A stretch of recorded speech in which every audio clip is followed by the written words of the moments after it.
So we've all heard that term before. In fact, it's a book title. Men are from Mars, women are from Venus. Mm-hmm.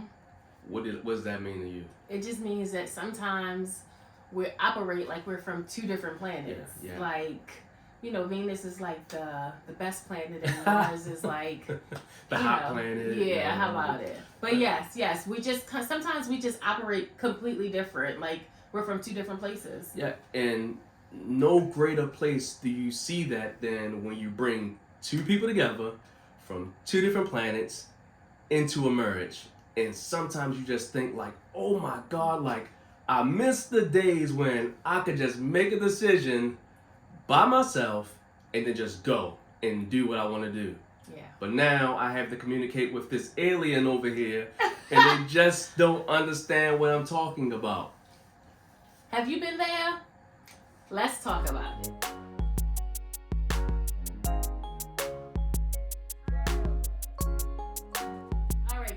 Welcome back. I'm Gleesy. And I'm Al. And here, Forever I Do, y'all, we teach you how to break. Teach you how to break. Yep. Teach you how to break. That's right. Yes. We build relationships. According to God. Yes. So men are from Mars, women are from Venus.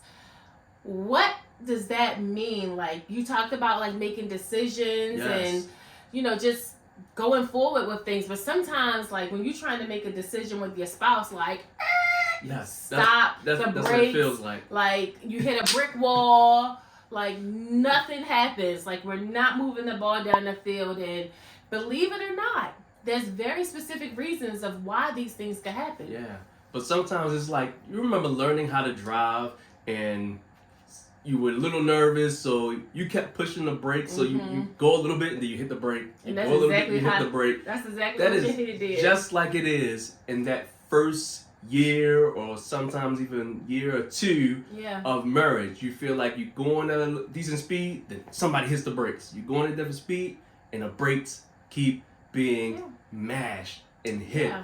And you like, how long is it going to take for us to get down this road if we don't stop hitting these brakes? Yeah, I mean, so the big thing is, we said that title about like men being from Mars, women being from Venus, but it's because we think differently. Like we don't think alike on a lot of things. Yeah, so I mean, it's really no surprise that some of the simplest of decisions sometimes in marriage, it can be a struggle.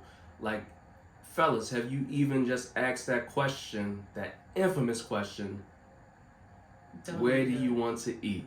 I can tell you what I want to eat right now. I'm very hungry. But there are times when, like, even that can be like this, like presidential style meeting, and you feel like you gotta have congressional figures and generals and things in a room so that you can make the decision in the situation room, just so you can decide what to eat. Because again, like, it's just we don't always see things from each other's perspectives. So that's why you should just say, okay, we're gonna go eat here and just make the decision.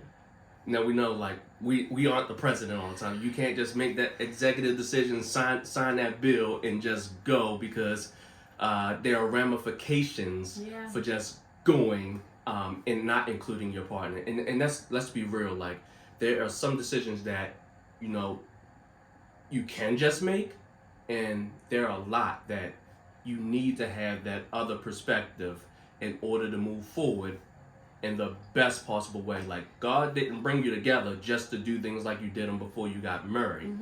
He brought you together so that you can have that other perspective.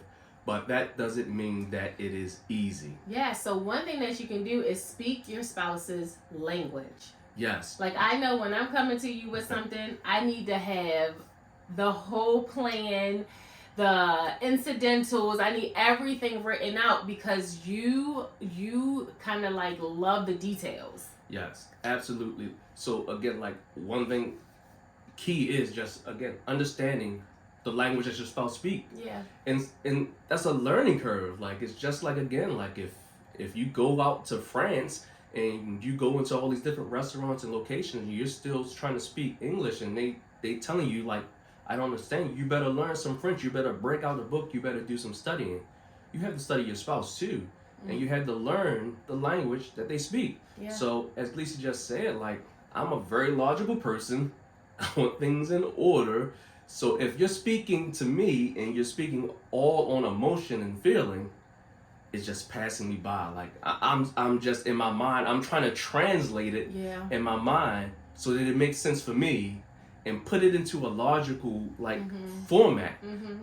But the easiest thing is just to speak that language so that I can immediately understand it, and then I have to in return speak her language and give the background on the feeling and the emotion behind the decision so that it can translate for her so that she can feel it as well. Yeah. So I'm trying to understand and she's trying to feel. Yeah. Again, two different things, but in order for us to move forward together, we had to learn how to do that. And again, it's not easy. Those decisions don't come always just like that. Like, it still takes some time. And sometimes we gotta just sit down and say, okay, so what you're saying is, and put it in that other language. Yeah, and I think it's really important that you just say to your spouse how you want to be communicated with. Like, absolutely. take the guesswork out. Like, Absolutely. oh my goodness, life would be so much easier if we just listen to what our spouses are telling. Like, and I am still guilty. Like, I'll go to Al and I'll be like, oh, babe, da da da da da. And he's just like, what are you trying to say to me? Like, I'm trying to decipher what you're trying to say. And we've been together for so long, and I still sometimes trip up and make that mistake of not communicating in his language, because what you default to is communicating how you want to be communicated to, and that doesn't work. Yeah. Like, if I go with all of my feelings, like, it might overwhelm him a little bit, because it's like, I feel this and I feel that, and it's just like, okay, so what are you trying to say? So it's just important that you are transparent and honest with your spouse and tell them exactly what it is that you want. That way they don't have to guess, and they can just work on executing what it is that needs to be communicated. And prime example of this in our relationship was a recent vacation where Lisa initially like, let's go on vacation. And so I automatically go to money. And again, I'm thinking of what are the itemized costs? What is this going to cost, that going to cost, or whatever. And she was one step ahead. She had already had a plan. She even broke out a PowerPoint. I mean, that may have been over the top, but she knew that if she broke it out in that particular way, that I would immediately understand it. And even on things like, sometimes you go on vacation and some people want to chill and some people just want to have all the experiences. But understanding how that particular decision made Gleesy feel, I know that we have to have some balance. Like, Gleesy wants to do new things, have these different experiences, and also we want to have some time to chill and actually feel like we're relaxing. Yeah, because you don't want to have to take a vacay from your vacay. Yes. So in order to understand, I had to understand, okay, how would it make her feel if we have a whole agenda for the entire vacation and every single day is planned down to the T? She's going to feel overwhelmed. She's going to feel like she's not really on vacation. Yeah. She didn't have any time to kick her feet up, relax, get in the sun. I hate the sun, but get in the sun and just relax and do nothing. Yes. So I had to take that into consideration and speak her language and say, how about we approach this way, where it's a ebb and flow, and it's one day we do something and maybe 1 or 2 days we don't do anything, or at least nothing is planned and already on the agenda. So if we can just go with the flow that day. And then the next day we put something on the agenda. And that way now we're speaking each other's language. She had a whole PowerPoint and told me what everything would cost and formulated a budget. And now I got to speak about how things will make her feel in terms of the agenda or lack thereof. Yeah, and then that goes to the next point about thinking together and not thinking alike. Yes, I mean, sometimes we come together and we get frustrated. We like, why don't they just see it my way? Like, why can't they think like me? Yeah. Why can't this woman be from my planet? Why can't she come from Mars like me so that she can better understand me, and vice versa? Yeah. But the goal is not to think alike. The goal is to think together. You were brought together in order to have those opposite perspectives, to speak those different languages, because it will, all in all, help you to make better decisions for your marriage. Yeah. And sometimes, quite often, we just get stuck. And I'll even tell a story here. Like, we like to mentor couples and things like that. And you know that we coach as well. And we were recently talking to a couple who moved into a new house, and they wanted to make decisions on the renovations that they would make around the house together. Well, this was months ago, and we spoke to them recently, and they were talking about how they still haven't made any decisions on what to do with particular rooms in the house because they cannot get on the same page. And it just got me to thinking, like, while they have unfinished rooms in their house, we all have unfinished rooms in our marriage. Yeah. We have those things that we just can't get on the same page about, so we go 1 month, 2 months, 3 months with no decision made.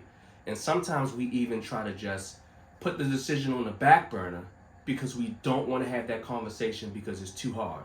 So that could be anything from how to manage your finances, raising your kids, yes, where you're going to live. Yeah. Some of those decisions you just can't get on the same page, so you just say, okay, well, I guess we're just going to stay here. And you're living in an apartment that both of you hate because you can't decide where you want to move at and raise your future family or your current family. That's an unfinished room. Yeah. You can't decide how you want to raise your kids or even discipline your kids.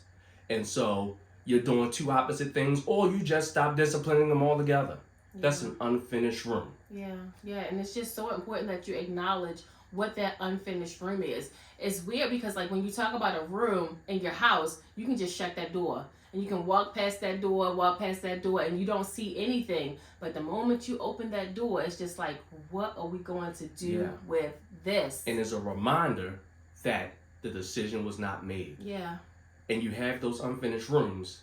And if you don't learn to speak your spouse's language, they will remain unfinished. Yeah, and like I agree. Like sometimes you need to, like we always say, sometimes you have to bring somebody else in to the picture to kind of help facilitate those things. Like whether it's an issue that you're having or an obstacle that you're having in your marriage, even if it's like actual unfinished room in your house, maybe you need to bring a contractor in so that they can give you some perspective on that. Sometimes we're just not equipped to handle whatever it is that's in front of us, and we just need to get some godly advice or marriage coaching and different things like that so that we can move forward.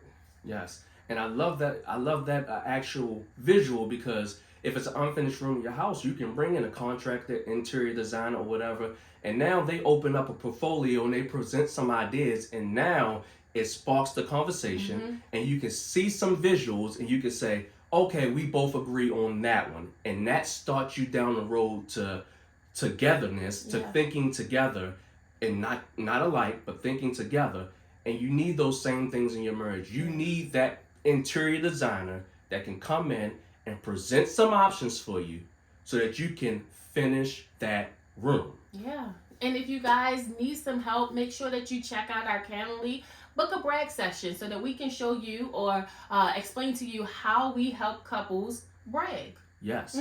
Finish that room. All right, guys. Thank you so much for joining us. If you haven't already, y'all hit the like button. Join our family, y'all. We want to teach you how to brag. We want you to build relationships according to God, and we want to help you take your relationships from good to great. How about that? Absolutely. We'll see you guys in our next video. Bye, guys. Brag on it.